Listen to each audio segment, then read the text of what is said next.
Hello everyone, this is Psycho, and today we'll be covering the Season 2 balance changes and their effects on the game. Let's start with the changes that will affect both multiplayer and Battle Royale. As expected, the LW3 Tundra has already been getting nerfed. Its base movement speed has been reduced to be the same as the DLQ's, and its sprint speed has been nerfed to 5.37 meters per second. The bonus ADS movement speed from the Bandit Steady Stock has also been reduced to 30%, which is still incredibly high. Both of these nerfs can be offset by equipping the Striker foregrip. This change does not address any of the weapon's aspects that make it the best sniper rifle, such as the fire rate, ADS time, flinch, idle sway, and one-shot consistency. Some of its rivals have been buffed to better compete with it, but unfortunately they still do not come close to the Tundra even after the nerf. The DLQ's fire has received a tiny buff, bringing its fire interval from 1200 down to 1170. This change will not have any meaningful impact on the DLQ's place in the meta, only making its fire rate very slightly faster than that of the Koshkas. The DLQ will remain as good as it is, but it won't be any match for the Tundra in its current state. Speaking of the Koshka, it has had its base sprint to fire time buffed to 210 milliseconds, tying Outlaw at first out of all bolt actions. Sprint to fire shouldn't be very important on snipers, but it's still a useful buff regardless. If the Tundra wasn't so strong, Koshka would be the best sniper choices with its impressive speed and consistent lethality.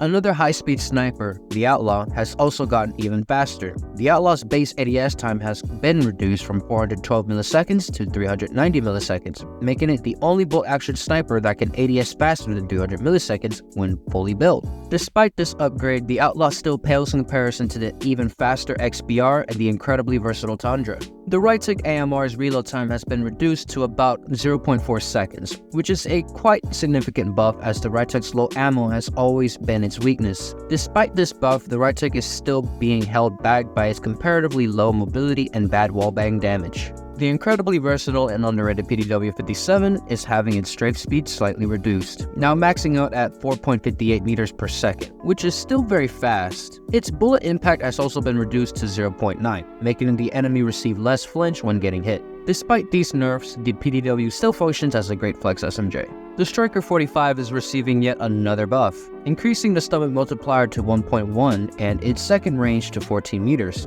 These buffs will noticeably improve its 3-shot consistency and mid-range performance, but will sadly not do as much for its hollow point conversion and performance beyond the second range. Striker 45 will now be more consistent at close range compared to its counterpart, the GKS, although the GKS is still slightly superior due to having better mid-range potentials. The Type 25 stopping power max size has been buffed from 30 to 34 rounds, which should help with getting an extra kill before having to reload. Although given the fast fire rate of the Type 25, you will still have issues with ammo management. The Groza's recoil has been adjusted. Its horizontal magnitude has been reduced in exchange for more vertical recoil. This can be seen as an overall buff, as vertical recoil is much easier to account for, especially on a gun with a zigzag recoil pattern. This change should make the Groza a more reliable flex option, even though its recoil pattern is still pretty bad. The M13's second range damage has been increased to 19. While this buff doesn't directly decrease its STK, it now only takes a single headshot to reduce the STK to 5.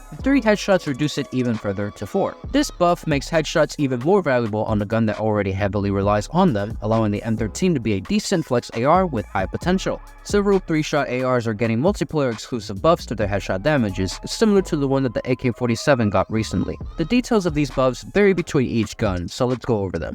The Man of War is now capable of 2-shotting with 2 headshots within its first range. Landing a headshot won't reduce its strike to kill in the first range, but will guarantee a 3-shot in the second range and a 4-shot beyond that. Despite the buff, the Man of War will still struggle to keep up with the current meta. The EM2 can now also kill in 2 shots with 2 headshots within its first range. The buff won't have as strong of an impact with the Task Force barrel increased multipliers, which is still recommended when building the gun. The DRH has also gained the ability to 2-tap, but only with either of the ODM mags equipped. Aside from that, landing a headshot will now be a lot more rewarding from the third range onwards with either ammo type. The DRH was already very good prior to the buff, which has only secured its place as one of the strongest flex weapons. Here's our suggested build for it. Alright, these next two changes will only apply to Battle Royale. The Echo's 2nd and 3rd damage range has been reduced to 12 and 9 respectively, and though that could increase its mid-range shots to kill significantly, it won't hurt the Echo as much as you shouldn't be using at those ranges anyway. The Echo remains as one of the strongest close-range weapons and the best auto shotgun in Battle Royale. Despite being a top-tier weapon already, the M13 has somehow gotten another buff yet again, having its first range increase from 19 meters to 22. While this doesn't seem like much at first, attachments and mods can make the M13's range to 240% of its base. M13 is now the best AR in Battle Royale and the second best mid-range weapon after the Bruin. Several high-cost score streaks have been slightly nerfed. Swarm's cost was increased from 1220 to 1280, and the Stealth Chopper's cost was also increased from 1000 to 1080. This change will make them slightly harder to obtain, however they are still incredibly strong options. Cluster Strike has had its effect duration from 8 seconds to 7 seconds, making it less effective at locking down areas, although it is still incredibly effective and one of the best score streaks in the game.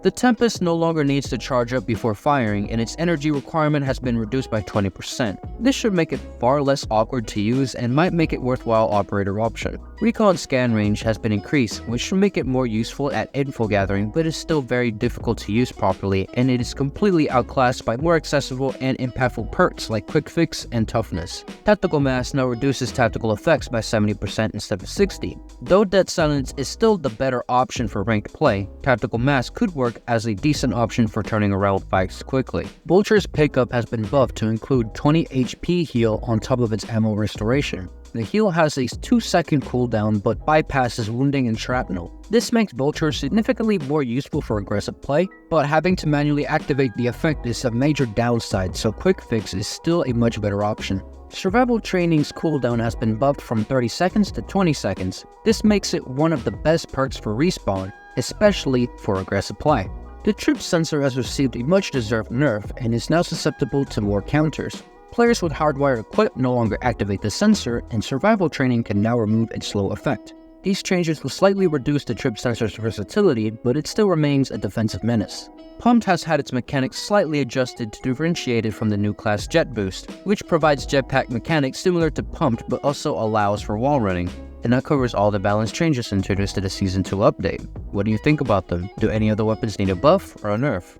Let us know in the comments down below, and remember to leave a like and subscribe if you found this video helpful. This has been Christ Psycho, and Going Dark.